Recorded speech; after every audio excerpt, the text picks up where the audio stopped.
Hello, this is Dr. Mike, and today we want to talk from chapter 10 of your textbook about personality and about the theory and the measurement of that personality and how human beings develop the personality through their lives that make us distinctly who we are. The learning outcomes in this book, we will now, of course, cover all of them in this lecture, but I would encourage you to read carefully the materials because there are so many. In fact, reading the textbook probably would be even more beneficial than a lecture because the materials are so dense, and it's important that you think about them and meditate on them in order to get a good handle on what we're talking about. But we want to describe several theories of personality development that have come down to us through the history of psychology, which started actually in the late 1800s with Sigmund Freud and his daughter Anna Freud, and brought us to this point in time that where we are. There's several things about the truth and fiction section that I wanted to mention to you about what is not psychologically motivated, and we'll talk about those as we go through. But through the history of man's experience on the earth, the different things have been used for treatments of psychological problems, and they weren't well understood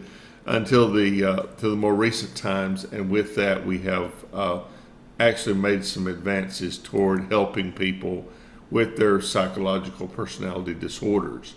The personality can be best defined as reasonably stable patterns of emotions or motives or behavior, and they are what distinguish one person from another person. It is actually not looks that distinguish us as much as it is our patterns of emotion, our motives, our behavior.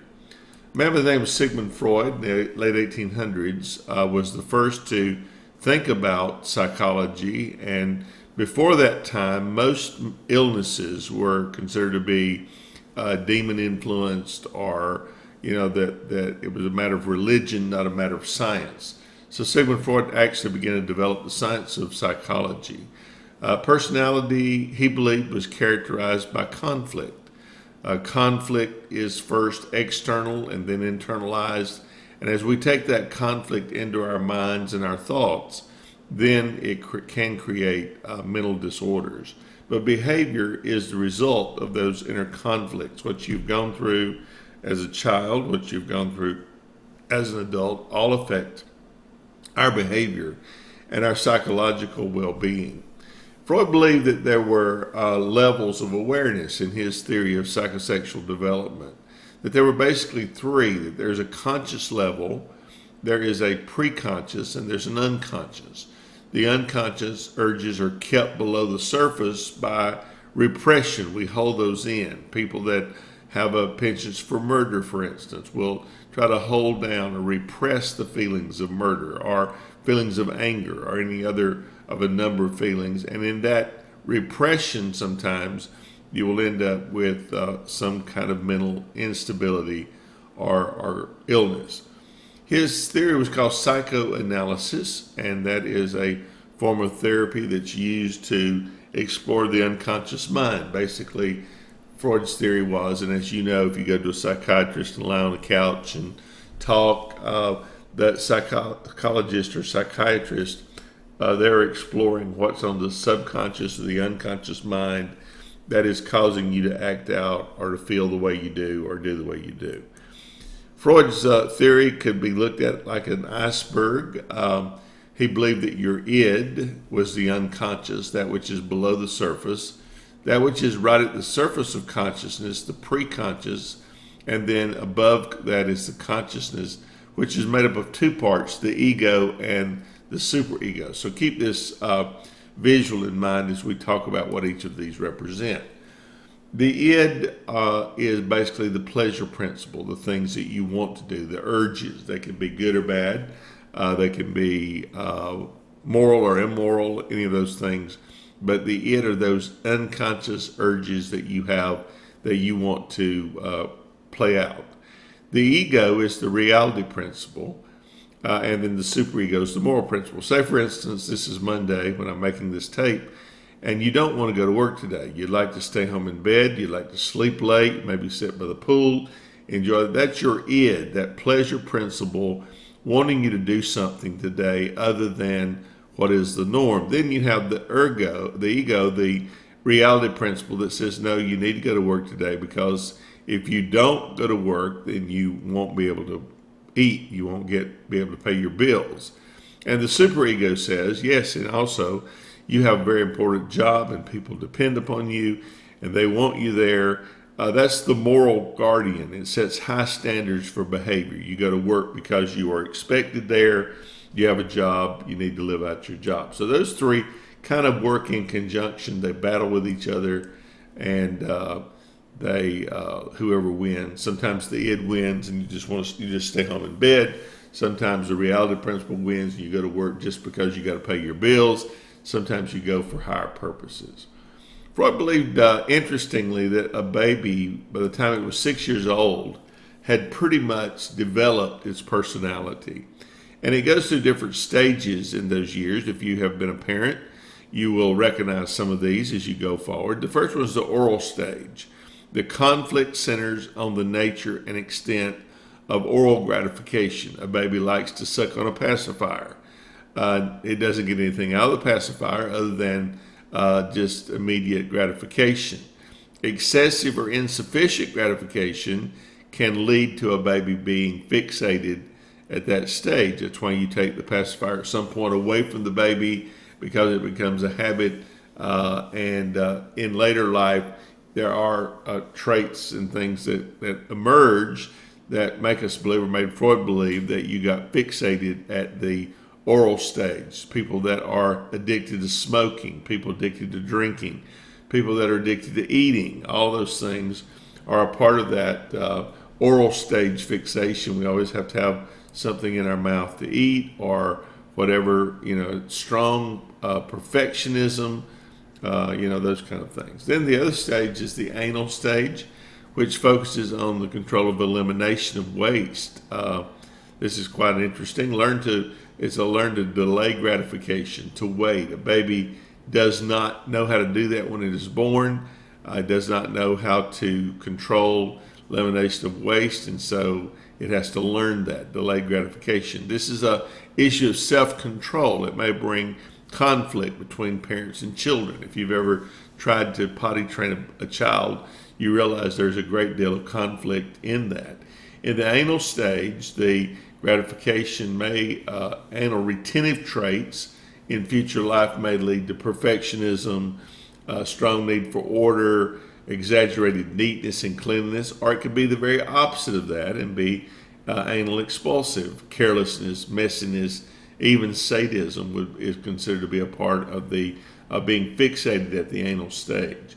Then there's the phallic stage, which Freud called the Oedipus or the Electra complex. It's that time when a boy wants to, be close to his mother and perceives his father as a rival to his affections. The Electra complex was the conflict in the phallic stage in which the girl wants to be close to her father, resents the mother. All these things you see in young children coming out in different ways, and they get over that, move on to the next stage. Usually, if they get fixated, then you have other issues. Latency, another stage of psychosexual development. Sexual feelings remain unconscious. The genital stage focuses on incest and taboo, those things we see and hear about every day, causes displacement of sexual feelings onto other adults and adolescents of the opposite gender. And these things can all, if there's a fixation occurs, can lead to later problems. Non-Freudians, other psychoanalysts that came along, were Carl Jung, who developed the theory of analytical psychology, downplayed the importance of sexual instinct, and with Freud, sexual instinct occupied a very high place in the hierarchy, but he believed collective unconsciousness has all these archetypes, are these models that affect one's thoughts and one's feelings and determine behavior. Alfred Adler believed in individual psychology, that people are motivated by an inferiority complex, Feelings of inferiority give rise to a drive for superiority. So people are working for that. Self-awareness plays a role in the formation of personality. You have to be aware of yourself. And that there's a creative self that has to be taken into account and considered. Karen Horney argued that girls don't feel inferior to boys. She argued that social relationships are more important than unconscious sexual or aggressive impulses. And she's not quite as well known as the other psychoanalysts, but she is important. Erik Erikson, Stages of Psychosocial Development. Each stage possesses two possible outcomes. The goal of adolescence is to attain an ego identity, as he believed, and this was important. It led to the shift to examine problems as having a psychological nature. These models led people to realize that there's more at play here than just a medical problem. There could be a mental problem. Focused attention on childhood experiences, that the things that happen in childhood usually direct a person's life throughout their adult life. No evidence for existence of psychic structures, and problems with clinical method for gathering evidence exist. How do you collect evidence? How do you understand these things? And so this was a problem for this new science. By the time we get into the 1930s and 40s, Freud's theories were very strong and held very much so up until the 1970s.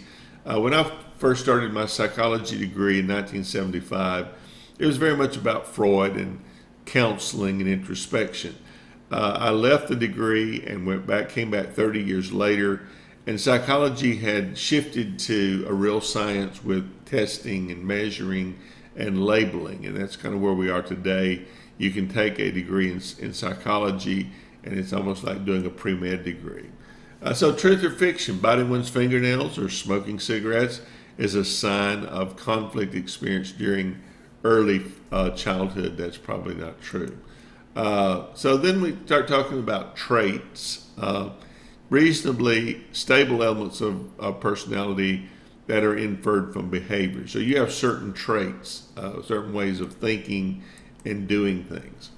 The trait perspective is quite old. Hippocrates, who's the father of modern medicine, believed that personality depended on the balance of four fluids, or the humors in your body. Blood was one, bile, phlegm. Those were traits that the balance of which made up your psychological well-being. In fact, to give you an example, most believe that George Washington was literally bled to death by doctors practicing the Hippocratic idea of fluids, believing that his pneumonia could be alleviated by draining blood. So they just kept bleeding him until literally he had too little blood, his heart stopped. Disease was reflected by an imbalance and was restored through bloodletting, through vomiting, getting the fluids out.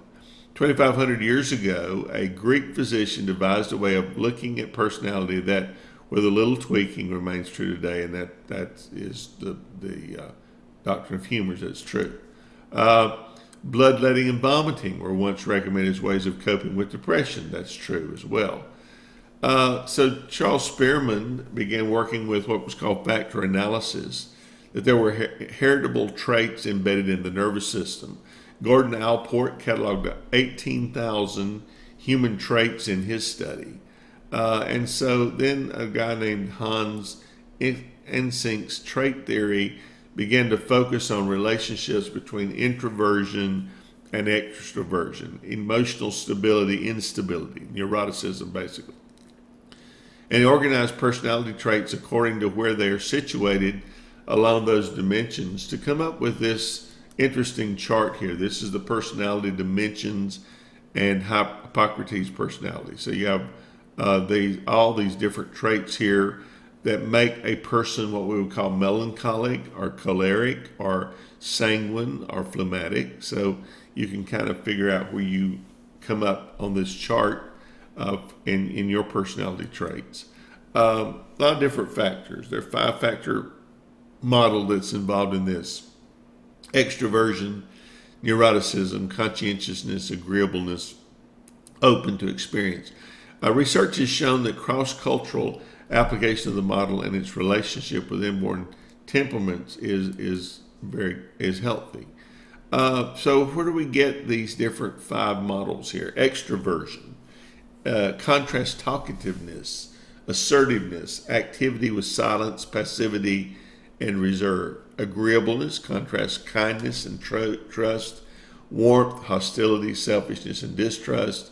Conscientiousness, contrast organization, thoroughness, and so on. All of these, as you read through them, you realize that these are important traits that most people carry. So another truth or fiction, actually there are no basic personality traits. We're all conditioned by society to behave in certain ways. That is a fiction. There are certain traits that we hold on to. Realize also that biological factors may be related to traits. There are some things that are inherited. You can inherit an extroverted personality. That may be a 40 to 60% chance. The brain levels of neurotransmitter dopamine, all of these are involved in this idea of extroversion, and temperament. Genetic factors are involved in shyness and behavioral inhibition. Antisocial personality is a big one. Show low responses to threats and stressors. All of these things, many of them are inherited. They are genetic traits that affect how we operate and how our brains behave. And so we look at those things as important in the study of psychology. And you should think about those as well as you read through. So in evaluation of the trait model, tests have been developed to assess the fit between personalities and certain jobs. Certain things you do, your personality traits will help you with. If you are an introvert, you don't like people, you don't like to deal with people, then you probably don't need to have a job in customer service, working at a front desk and problem solving. So we express those in terms of abilities, personal traits, and interests, and it's much more descriptive than explanatory. So as you think about these traits, think about your own traits and how they operate in your life, things you enjoy, things you don't enjoy. And then look at your children to see if they inherited that from you. Are they introverted, extroverted, all these other things that we've talked about. And hopefully you'll learn something here that will be of great interest to you. Thank you.